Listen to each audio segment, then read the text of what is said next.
So, good morning once again. We will go to our third lesson sa atin pong EED 201 na ang title po ng ating lesson ay about the security of salvation, ang seguridad ng kaligtasan. So, kailangan ko pong laliman pa ang teaching sa salvation para higit nating maintindihan. Okay, dito po sa unang Juan, Kapitulo 5, talatang 13, ang sabi rito, "These things have I written unto you that believe on the name of the Son of God, that you may know that you have eternal life and that you may believe on the name of the Son of God." Kalimitan po kasi ay sinasabi na hindi natin malalaman, hindi natin matitiyak na tayo ligtas na. Pero malinaw po sinabi ng unang Juan, Kapitulo 5, isinulat ito ni Apostol Juan, ang sabi niya, upang kayo manampalataya sa anak ng Diyos at inyong malaman na kayo ay may buhay na walang hanggan. Kasi ang kaisipan ng karamihan ng tao, ang buhay na walang hanggan, nagpapasimula pa lamang kapag namatay ka na at nando ka na sa langit. Hindi po. Ang buhay na walang hanggan na nagpapasimula the moment ang isang tao ay tinanggap si Jesucristo bilang kanyang Panginoon at tagapagligtas. Nag-start na po ang eternal life. Kaya nga sabi ni Apostle John, that you might know. May mga pilosopo kasi sinasabi, paano malalaman na buhay ka pa, hindi ka papatay? Ito na nga, may malalim na assurance na ang ating Panginoon, seguridad na tayo ligtas na. In 1 Thessalonians chapter 1 verse 5, ang sabi, "For our gospel come not unto you in word only, but also in power." Ang aming ebanghelyo ay dumating sa inyo hindi lamang sa pamamagitan ng salita, kung hindi kalakip ang kapangyarihan. And in the Holy Spirit, sa pamamagitan ng Banal na Espiritu, in much assurance. No? Much assurance. Gusto talaga ng Panginoon na matiyak natin ang kaligtasan iyan. As we know what manner of men were among you for your sake. Ngayon po mga kapatid, para higit natin maintindihan yan, nagsangka po ako ng ilang mga katuruan, theologically, para higit natin maintindihan. Kasi po, generally, meron pong two popular school of thoughts. Una po ay ang Arminianism at ang pangalawa ay ang Calvinism.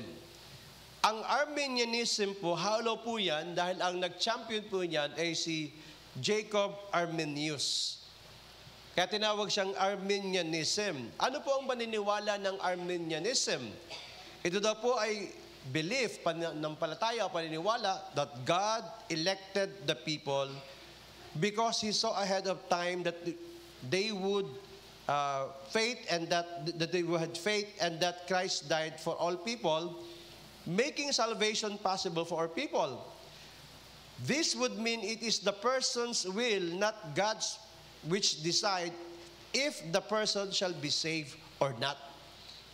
Ano sinasabi ng Arminianism? Bagamat ang Diyos ang may akda ng kaligtasan, pero ang nagtakda para maligtas ay ang tao. Siya ang may control ng kanyang kaligtasan. At dito po ay niyakap ng marami po ng mga Methodist, yan po yung kanyang tina-champion. Ngayon, may isa pa po na sikat, ang tawag naman po ay Calvinism. Ito naman po, ang nag-champion dyan ay si John Calvin. Ano ang paniniwala na tinatawag na kung iba ay Arminianist, ito naman po yung mga Calvinist. A Calvinist believes that all the Bible teach about God and human race. Wala naman tayong problema doon. Tayo naman din talaga naniniwala dyan. Calvinism emphasizes the sovereignty of God and the sinful nature of mankind because the Bible teaches these doctrines, which is, agree naman po tayo. Kaya lamang po, through the years, nagkaroon po ng problema. Pumasok po ang tinatawag na hyper-Calvinism. Ano po ang itinuturo ng hyper-Calvinism?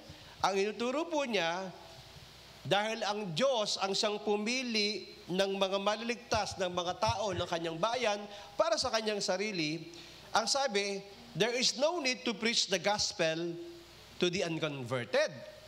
Ito po yung naging hyper na paniniwala. Dahil ang Diyos naman na nagpapasya kung sino ang maliligtas, hindi na kailangang ipangaral pang ebanghelyo. Kasi maliligtas naman sila kahit anong mangyari eh. Dahil ang Diyos ang nagpasya. At ang malalim po nitong ibig sabihin ay ganito. Dahil may pinili ang Diyos, baba, ngayong umagang ito, kayo mga nasa kaliwa, kayo ang pinili ng Diyos para maligtas. Kahit anong gawin ninyo, hindi kayo mag-e-effort. Kahit pag-backslide pa kayo paulit-ulit, dahil kayo'y napili na ligtas kayo kahit anong mangyari. Ngayon, kayo namang nasa kanan, dahil hindi kayo napili. Doctrine of election nga, Hindi kayo napili. Sorry. Kahit na kayo ay 40 taon na nag-a-attend sa isang Christian church, nag-a-attend kayo sa JTE, palibasa hindi kayo napili, hindi kayo maliligtas. Na kayo ba isang ayon sa ganun doktrina? Anong lalabas doon? Hindi ba? Hindi patas ang Diyos. Hindi patas. Paano ba yung sinabi na, for God so loved the world that whosoever, sino man eh. Pag sinabing sino man, sino man. Hindi yung mga pinili lang, sino man. Whosoever believes in Him, sino mang sumampalataya. Kaya nga dito, may nakanote po tayo dito, the Bible teaches that God's people must preach the gospel everywhere, and Calvin taught this emphatically. He taught that people have the responsibility to believe on Jesus Christ, though God the Holy Spirit must give them the ability to do so. At totoo naman, itong Calvinism, sa panimulaan niya, kailangan talagang ipangaral ang salita ng Diyos, at kailangan naman din tayo ay sumampalataya, at hindi natin kayang sumampalataya kung wala ang biyaya at ang pagkilos ng banal na Espiritu sa ating buhay. Ayos pa rin po yun. Kaya lang, pagdating nga po doon sa hyper-Calvinism, doon nagkaroon ng problema. Kaya nga ito po yung ating posisyon, mga kapatid. What is our position? Ang posisyon po natin ay ganito. We are concluding that there is truth in both positions. Yung merong tama sa bahagi ng Arminianism at may tama din po sa Calvinism, no? Pero ang problema, kapag ito po ay nag-swing sa pendulum na extreme, at lagi naman ating kalaban ay extreme na teaching. Pag ito po ay naging extreme, but to carry either to the extreme, either destroy the believer's sense of the assurance and security, or to comfort the apostate in his apostasy. Ano ibig sabihin niya sa Tagalog ganito? Dahil ito, sa kaliwa, kayo mga sa kaliwa, dahil ang katuroan ako ay ligtas na kahit anong gawin ko, dahil ako'y pinili, at hindi dahil sa kung ano pa man, yun ay choice ng Lord, no? Kahit na ako'y maging lukewarm, kahit na ako'y backslide, ako naman din maliligtas. Kung magay, default ko yun, save. Ngayon, ako naman, dahil ako ay hindi talaga ligtas, kahit anong gawin ko, no, mapapahamak pa rin ako. No? Kasi nga, hindi ako napili. Hindi po uubra po yun. Ano po ang atin pong pambalansi po dyan? Kasi po, ganito yan. Maaring ito narinig nyo na, pero kailangan ulitin po natin at linawin po natin. Okay? Kasi po, ang Bible, sa pag-aaral mo ng theology, pag nakinig ka sa mga iba't ibang mga pastor, mayroong katotohanan na sinasabi niya. Kaya lang, naalala niyo po yung pong ilustrasyon na yung 5 bulag. At sabi sa kanila, dahil bulag sila, merong elepante. This is very popular, laging ginagamit na ilustrasyon, di ba? Hawakan niyo nga ang elepante at inyong i-describe. Okay? Kung ano sa tingin nyo ang elepante. Mga bulag talaga, totally blind yung 5. So, okay, nauna yung isa, nahawakan niya yung trunk noong elepante. At ang sabi niya, aba, para palang trompeta, mahaba ang elepante. Yung isa, nahawakan naman yung tenga ng elepante. Ang sabi niya, anong trunk o ano yung sasabi mo na parang trompeta yung elepante? Ang lapad-lapad, sabi niya, para palang pamaypay. Tapos yung isa naman doon na gawin sa paa ng elepante at niyakap pa niya. Hindi, ano ba sinasabi niyo mga kaibigan? Ang elepante pala parang poste. Tapos yung isa naman, nahawakan yung tagiliran ng elepante. Nalilito ako sa inyo mga kaibigan. Hindi ko naman ito sinasabi niya, ito, ang elepante pala, parang pader, ang lapad, hawak niya. At yung isa na hawak sa hulihan, yung buntot. Hindi ako nag-agree sa inyo mga kaibigan. Sabi ng Panlimang Bulag, ang elepante pala ay parang lubid. Ang tanong, walang nakahawak sa taas, pero ang tanong, sino sa kanila ang tama? Lahat sila tama. Pero kulang ang nakita nila. Kaya nga tayo, tinatawag natin sa biyaya ng Panginoon, tayo full gospel, sinisikap natin na yung kabuuan ang maituro po natin. So magaling na theologian si Arminius at saka si Calvin, pero mukhang may kulang. Okay? So itong una po, kasi po sa kaligtasan mga kapatid, may bahagi ang Diyos at may bahagi din ang tao. Papaliwanag natin maigi. Okay. In John chapter 10, verse 28 to 30, now, buksan ko lang ang aking Biblia,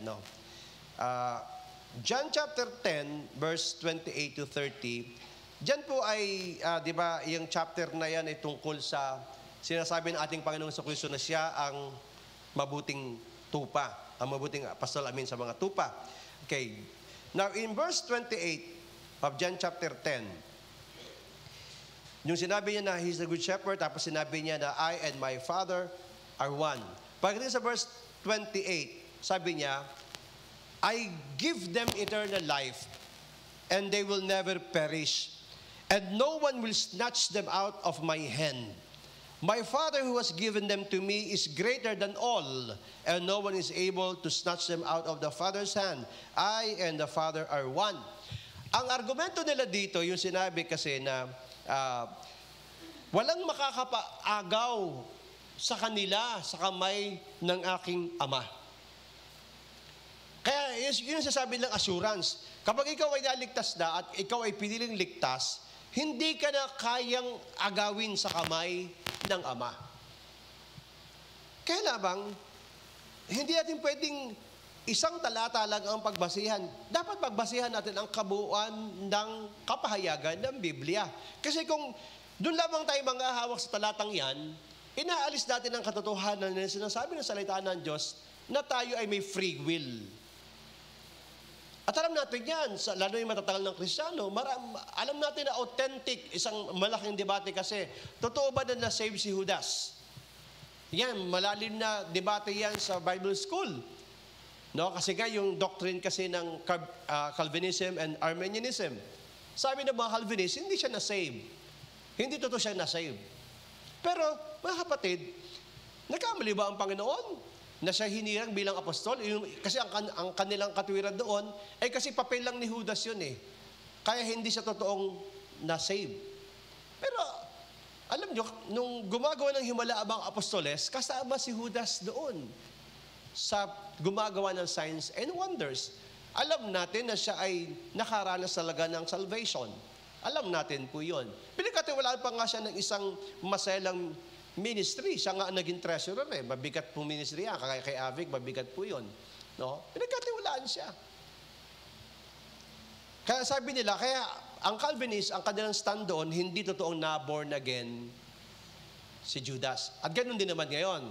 Kapag isang tao ay nag-backslide, kapag isang tao ay tumalikod sa Diyos, hindi siya in the first place totoong na-born again. Pero ako, sa karanasan din, nakita ko sa loob ng 40 taon, noon pa man, maraming totoong na-born again, na-transform, pero ano sabi, ang pinangahawakan ko yung parable of the sower. Diba? Meron talagang, diba, doon pa lamang inagaw na, yung binhi, tinukalan ng ibon, sa wayside pa lang, pero may nalaglag doon sa batuhan, tumubo sila eh. No? Hindi lang namunga. Meron naman nalaglag doon sa dawagan, sa damo, tinik, lumago din yung binhi, pero sinakal naman siya. At meron nalaglag doon sa mabuting lupa. Yung pangalawa hanggang pang-apat, as I believe, at kagaya sinasabi ng ibang mga theologian, totoong nakaranas sila ng salvation. Tinanggap nila si Jesus Christ kasi, kaya lang, hindi sila nagpatuloy. Kaya ang stand natin, kailangan tuloy-tuloy tayo hanggang wakas. So, hindi ako nag-agree na hindi sila totoong na born again. I believe si Judas Iscariot ay na born again ng totoo. Kaya lamang, nung siya tukso ng dyablo, at yung nga sinasabi natin, kaya nga, hindi aalisin ang pangalan sa aklat ng buhay kung magpapatuloy. Okay, ganyan din ang sinabi ng Roma, Kapitulo 8. In Romans chapter 8, kanina sinasabi natin, more than conquerors. Now, in verse 28 ng Romans chapter 8, ganito naman ang sinabi. And we know that for those who love God, all things work together for good. For those who are called, okay, according to His purpose. Verse 29, for those whom He foreknew, He also predestined to be conformed to the image of His Son in order that He might be the firstborn among many brothers. Hanggang 29 lang yan, naging 39, mistype lang yan, no? So, dito rin binibigyan ng assurance. Kaya yan ang paboritong mga scriptures ng Calvinist, no? Kaya nga, di ba, yung kinukwento ko na nung sa PCU, kami ay nag-room by room noon, nag-evangelize kami. No? Akala ng iba, nagtataka si Teacher Debbie, ang laki-laki ng pangalan, Philippine Christian University. Pero ang PCU kasi, Methodist at saka UCCP ang nagsusupervise doon. Mainline Protestant denominations. At doon open kahit hindi ka naman Christian. So hindi necessarily ang PCU lahat doon ay Christian. Kaya nag-evangelize kami doon. Pagkatapos ko mag-exhort ng salvation sa isang room, lumapit sa akin yung isang estudyante, pero medyo may edad na siya. Sabi sa akin, Brad, maganda ginagawa ninyo. Pero, nagyoyosi siya. Habang kausap ako, at panay ang bugo ng usok. At sabi niya, alam mo ba, ako'y pastor. Youth pastor ako, bro. Ako siyempre, bold, batang-bata pa ako noon. Sabi ko, ha? Born again ka pala? Christian ka pala? Bakit nagyoyosi ka pa? Sabi niya, actually, nagiinom pa nga ako eh. Gano'n ka-candid siya magsalita. Pero sabi niya, alam mo, ako na may naligtas na, ako ngayon ay nagbabakasyon lang. At isang araw, babalik din ako. Kasi nga, yung hyper-Calvinistic belief, na kumbaga, wala ka namang ginawa para maligtas, kaya wala ka rin gagawin para mapahama ka. At dahil kumbaga, kagaya, di ba, palagi ang direction, cardinal direction, north lagi. No? Perfect and true north lagi. So, ganun din ang paniwala na. Palibasa ako'y naligtas, pasasya na kayo. Sa inyo, hindi kayo kasi napili. Kahit mag-passing pa kayo araw-araw, mapapahamak din kayo. Parang sobrang obvious na hindi ganun ng Diyos. Malinaw sinabi ng Biblia, sino man.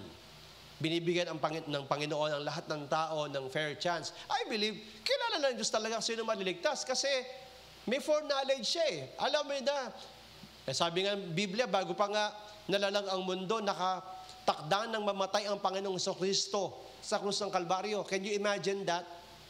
No? Can you imagine, sabi ng Biblia sa Revelation, the love of God, di ba? Who was slain even before the foundation of the world.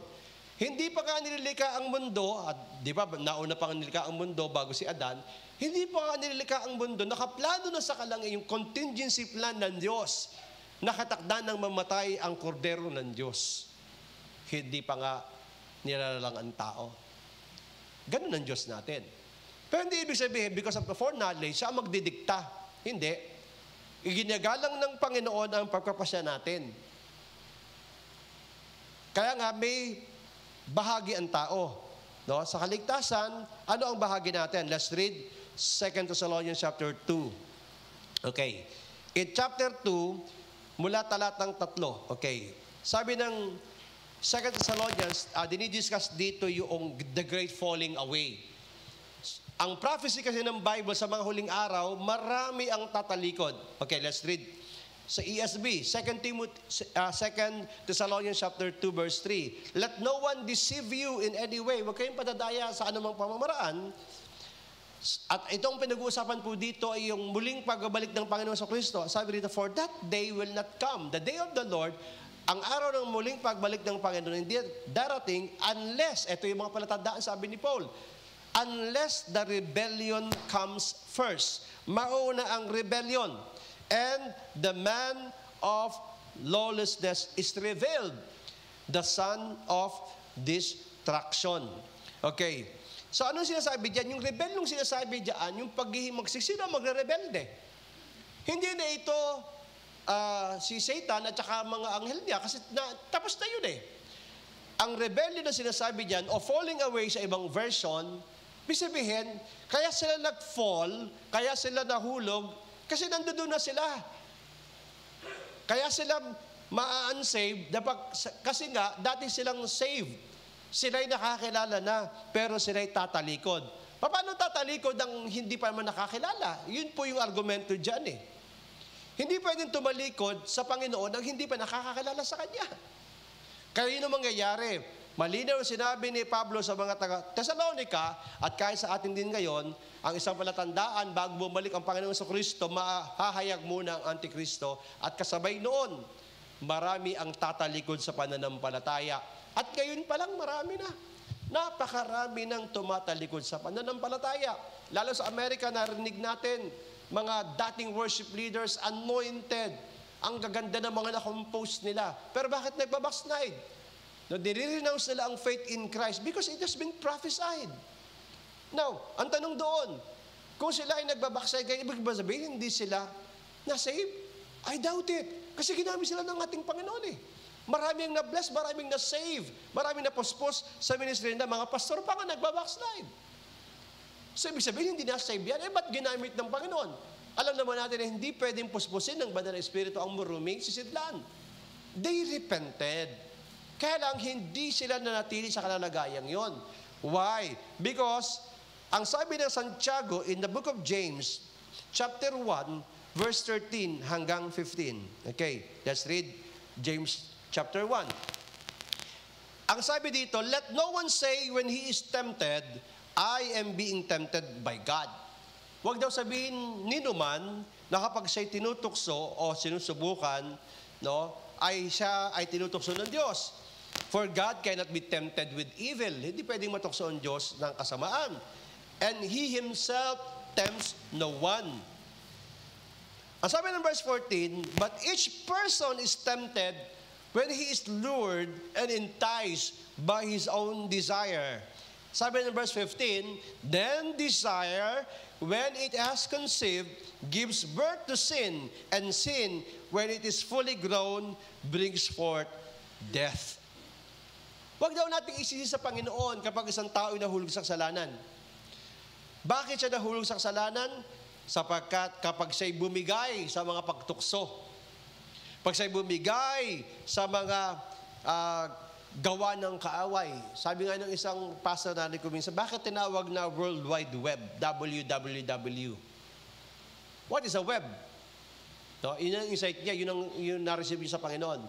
Di ba? Yung sapot, di ba yung larawan na nag-aabang lang yung gagamba, pag napalipad na kulisap doon, langaw, lamok, whatever, pag siya'y tumama sa sapot, wala na. At siya ay kakatayo na lang at siya ay kakainin nung gagamba. Sabi niya, yun ang design. Yun ang sabi niya, pero may sense eh. The World Wide Web. Tama ginagamit ngayon. Of course, sabi naman ng iba, that is amoral. Depende, parang kutsilyo. Ang kutsilyo, pwede mong pampatay, pero pwede mong gamitin din sa kapakinabangan. Ganun din ang apoy. Ang apoy, nakakasunog, pero panluto din. Amoral din ang internet o yung World Wide Web. Pero, ginagamit ito. Kasi nga, meron kang, dark web, may mga ganyan. Depende sa atin. Ang sinasabi lang natin dito, malinaw na sinasabi ng Biblia, na hindi ang Panginoon ang tumutukso sa atin. Kaya nga, di ba, sabi natin nung nakaraang seminar, ang salvation kasi process, ang unang sinave yung spirit natin. Ngayon, ang sinisave ng Lord yung ating soul. Bakit? Ano nasa soul? Yung ating senses, yung ating emotion, yung ating intellect, at yung ating will. Kaya nga, let your kingdom come, let your will be done. Yun po yung present salvation. Ano yung future salvation? Yung physical body naman. Interesado rin ng Panginoon sa katawang ito. Babaguhin ng Panginoon kahit na sinunog na siya, na-cremate na siya, na-agnas na siya, bubuuin pa rin ng ating Panginoon. Kaya doon ako nagsasubscribe sa teaching na yon, ang salvation proseso. Kaya nga, yung sinabi ng Matthew 24:12, di ba? Sabi ka doon, he that endured unto the end shall be saved. Kaya kailangan manatili tayo doon.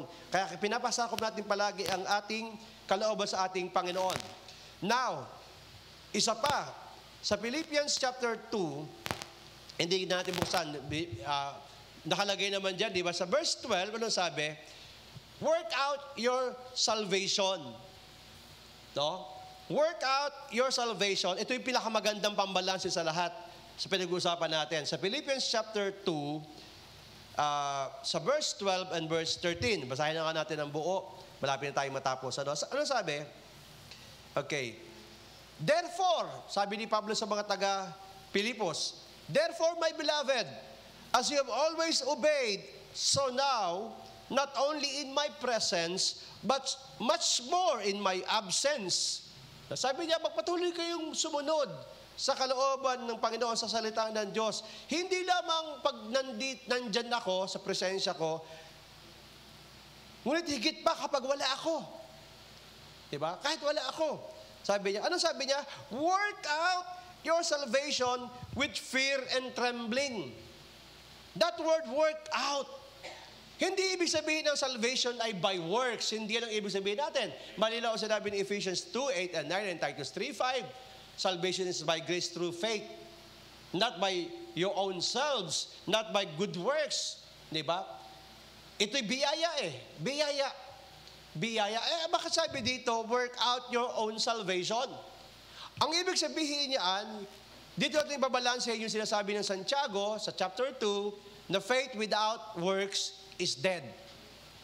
Ano ang sinasabi diyan? Ano ang proof ng salvation?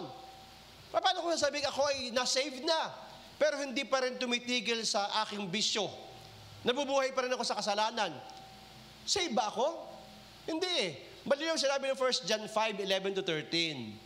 Ang kinaroroonan ng anak ay may buhay. Kaya the moment na tayo ay hindi na magpasakop kay Kristo, dahan-dahan yan, mawiwithhold sa atin ang privilege ng eternal life. Kasi ang life ay in Christ. Kaya nga sabi ng 2 Corinthians 5:17, if any man be in Christ, hindi religion. Pero pwede tayo maging religious, mga kapatid. Lagi tayong nasa church.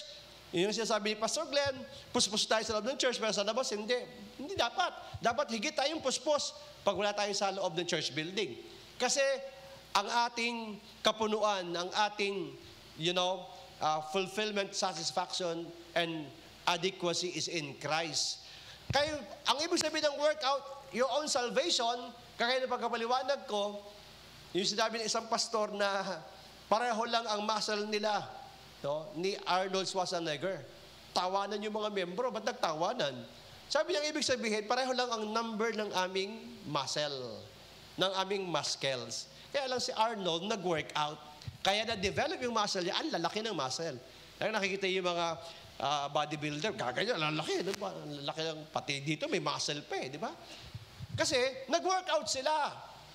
Pero kaya kami na hindi mahilig sa ganon, walang masyadong lumalabas na muscle. By faith na lang, muscle. Di ba? So, pareho lang yon. Ngayon, ganun din tayo. Pag sinabing workout, ibig sabihin meron na, nag-deposit na ang Panginoon. Kaya yung salvation, initially, dinideposit sa atin, sa heart natin. At kailangan tayong mag-cooperate with God. Kailangan natin makipagtulungan sa ating Panginoon para ma-assured, ma-secured ang salvation na kanyang idideposito sa ating lahat. That's our part. Pero ang bahagi ng Diyos sa verse 13. Anong sabi ng verse 13? For it is God who works in you both to will and to work for His good pleasure. Pala mga kapatid, ang sinasabi ng Biblia, work out your salvation with fear and trembling, pero ang Diyos pa rin na kumikilos sa atin pala, hindi tayo. Hindi mo sariling pagsusubika para maligtas ka. Siya pa rin ang nagbibigay sa atin ng kakayanan para manatiling ligtas. Yan ang sinasabi po ng salita ng Diyos. Kaya kahit sinasabi natin may bahagi tayo, pero napakaliit na bahagi natin. Parang kagaya lang ng halimbawa, yung switch, siniswitch mo lang siya. Di ba napakaliit lang na effort? Pag sinwitch off ko itong microphone na to, hindi na ito tutulog. Pag sinwitch natin yung ilaw, iilaw siya. Napakaliit lang. Pero yun nga, kalimitan po, dahil ayaw nating tanggapin ang ganun ang kaligtasan at pananampalataya, nahihirapan tayo. Kaya sa akin po malinaw, may bahagi tayo. Let's continue to surrender ourselves to God. Kahit na pastor pa na 40 years na nagpapastor, kagaya ko, baliwala din kung hindi ko patuloy na i-appropriate, tatanggapin, ipamumuhay, tatanggapin ang kapangyarihan ng Panginoon para manatiling ligtas. Yan po ang balanse na nakikita ko sa Biblia. Kaya, bagamat totoo na ang Diyos ang gumawa, pero may bahagi tayo at ang bahagi natin ay makipagtulungan sa ating Panginoon.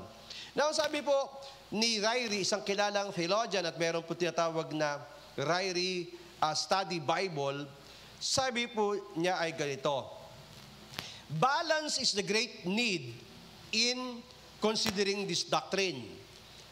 While one must not lose sight of the reality of responsibility, that responsibility must not obscure the full meaning of grace.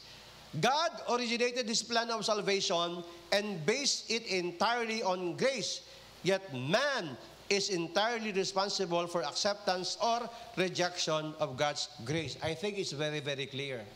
Ano sinasabi dito ni Ryrie? Kailangan talaga ng balanse. Ang pinakamahirap po sa buhay Kristiyano ay pagbabalanse. Sabi niya, sa pagsasaalang-alang sa doktrinang ito ng kaligtasan, dapat dito ay ang pagbabalanse. Huwag daw na mawawala sa atin pong mga kaisipan sa ating pananaw ang katotohanan ng responsibilidad. We are responsible. No? Pero, yung responsibility ng tao para sa kanyang kaligtasan, ano sabi dito? Hindi daw dapat matanggal at mawala ang kapunuan ng ibig sabihin ng biyaya. Kasi ang tingin nila, pag sinabing may bahagi ang tao, ay di gawa na yan. Nawala na ang biyaya ng Diyos. Hindi po. Hindi natin inaalis ng kaligtasan ay pawang biyaya lamang at hindi po ayon sa ating mabubuting gawa. Hindi ito matatawag na biyaya. Kaya lamang sabi niya, ito ang ginawa ng Panginoon. God originated His plan of salvation. Siya po ang nagtakda ng plano ng kaligtasan at ibinase niya ito entirely on grace. No? Ang kanyang basihan ng pagliligtas ay sa biyaya at wala ng iba. Biyaya lamang ng Panginoon. Ano nga po yung grace? Unmerited favor. Grace is receiving exactly the opposite of what we deserve. Pero sabi po ni Ryrie, sabi niya, bagamat ito ay pawang biyaya ng Diyos, yet man, ito po yung pambalanse, yet man is entirely responsible for acceptance of rejection, for acceptance or rejection of God's grace. Ano ibig sabihin nun? Bagamat ang Diyos ang nagtakda at gusto niya lahat ay maligtas, ayaw niyang sino man ay mapahabak. Iba sinasabi ng 1 Peter yan, ayaw niya sino man mapahabak.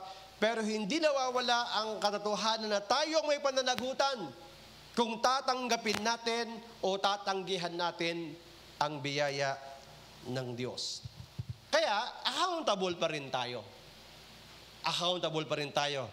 Marinig po natin sa mga hyper-Calvinists. Di ba, sa Jeremiah, yung ilustrasyon, di niya nga siya doon sa potter's house. Tapos kapag hindi nasiyahan yung magpapalayok sa hugis ng palayok, babasagin niya. Kaya ang Diyos na ang may karapatang pumili. No? Gagamit lang mga passages kagaya, Jacob I love, Esau I hate. No? Hindi po ganun kasimple po yun. Sa kanila dalawa, dahil yung response ng dalawa ang basehan ng ating Panginoon. Hindi perfect si Jacob, pero may heart siya para kay Lord. Si Esau kasi, dinispise niya ang kanyang birthright. And birthright symbolizes yung kanyang spiritual, life, yung kanyang heritage, pero tinanggihan niya yon. Kaya siya tinanggihan din ng ating Panginoon. At kahit nagsisisi sa bandang uli si Esau, wala na, too late na. Kaya mga kapatid, nawa, maipintindi natin ito, mga kapatid. Ang pagbabalanse ganito, hindi tayo pwede magbalaki dahil tayo ay sumusunod sa Panginoon. Kasi ito ay biyaya lamang ng Panginoon kung bakit tayo nakakasunod sa kanyang kalooban. At hindi naman pwede rin naman tayo ay totally mag-relax at sobrang, anong tawag dyan? Reckless sa ating pananampalataya. Di bale, kahit hindi na ako sumasabay, kahit hindi na ako nakakapag-devotion, kasi andyan ang biyaya ni Lord, tutulungan ako ni Lord, huwag tayong padaya. Kasi kapag nagpabaya tayo, madali naman tayong silain ng kaaway at mapapahamak tayo. Ang balanse, kailangan natin ng biyaya ng Panginoon, kailangan tayo makipagtulungan sa Panginoon, ngunit kinikilala natin, ang Diyos pa rin ang nagbibigay sa atin ng kakayanan. Yung sabi diyan, siya ang kumikilos, gumagawa rin sa atin kung atin siyang pahihintulutan. Kasi ginagalag niya ang ating pagpapasya. In conclusion mga kapatid, ano ang sinasabi? Salvation is available to all. Ang kaligtasan ay para sa lahat. But it is effectively limited by man's rejection of it. Walang sino man na nais ng Panginoon mapahamak, di ba? Sa God is not slow. 1 Peter, di ba? Chapter 3, verse 9. God is not slack concerning His promise. He is not willing that anyone, di ba, ay mapahamak to perish. But everyone should come unto repentance. No? So, gusto ng Panginoon lahat ay maligtas. Kaya lamang daw po ito ay epektibong nalilimitahan dahil tinatanggihan ito ng tao. Tinatanggi ito ng tao. Kaya kita nyo, minsan mas madali pang mag-share sa mga taong hindi nakarinig ng gospel. Kung Katolik yan, minsan may tigasang, kasi kala nila saved na sila. Okay? Now, thus we believe that the security of salvation is conditional. May condition. May condition. Bakit naging conditional? No? Ibig sabihin yan, when we say conditional, we believe that God has prepared and secured our salvation. Ang paniniwala natin, ang Diyos ang naghanda at nag-iingat ng ating kaligtasan. But it is our responsibility to accept and keep that salvation. Ang atin lamang pananagutan, ang ating obligasyon ay tanggapin ang biyaya ng kaligtasan at ingatan yan. Ingatan. Yun lang ang bahagi natin. At yung nakakatuwa, hindi natin kayang ingatan sa ating sariling lakas. Hindi. Kailangan pa rin natin ng biyaya ng Panginoon. Kaya nga, talagang malaking pananagutan ng tao pag napahamak pa siya, pag kumilala na siya, hindi niya pwedeng sisihin ng Panginoon. Bakit? Gumawa na nga ang Diyos eh. Siya na nga ang nag-initiate, siya na nga namatay sa krus ng Kalbaryo, siya nagdusa. Manampalataya lamang tayo ay binigyan niya ng, assurance ng kaligtasan, at siya pa rin ang nagbibigay sa atin ng kakayanan, ng kalakasan, kapangyarihan na manatili sa kaligtasan yon kung totally isusurrender natin ang ating mga buhay sa Panginoon. At lahat ng nakikinig ngayon, lahat na makakapanood ng video na ito, tandaan natin ang katotohanan ito. Salamat sa Diyos, meron tayong kasiguraduhan sa kaligtasan kung ating gagawin ang bahagi natin at hahayaan natin ang Diyos ay kumilos sa ating mga buhay. Tayo manalangin. Panginoon, salamat po sa mga nanonood ng video na ito. Salamat sa kanilang mga buhay. At nawa, Panginoon, patuloy naming pakaingatan ang regalo mong kaligtasan sa amin at manatili kami hanggang tapat anuman ang mangyari, O Diyos. Salamat po sa iyong pag-ibig. Salamat po sa iyong sakripisyo. Salamat po, Panginoon, sa kalakasan kapangyarihan na iginagawad mo sa amin. Kung kaya't sa biyaya mong ito, Panginoon, na nanatili kami, O Diyos, na nagpapatuloy, Panginoon, na maglingkod sa iyo, Panginoon, patuloy na angkinin ang iyong biyaya, ang iyong mga pagkapala, ang iyong kapangyarihan sa aming mga buhay. Salamat, Lord God, napakabuti mo. Pinupuri ka po namin, dinadakila ka po namin. In Jesus' name, Amen at Amen. God bless us all. Praise the Lord.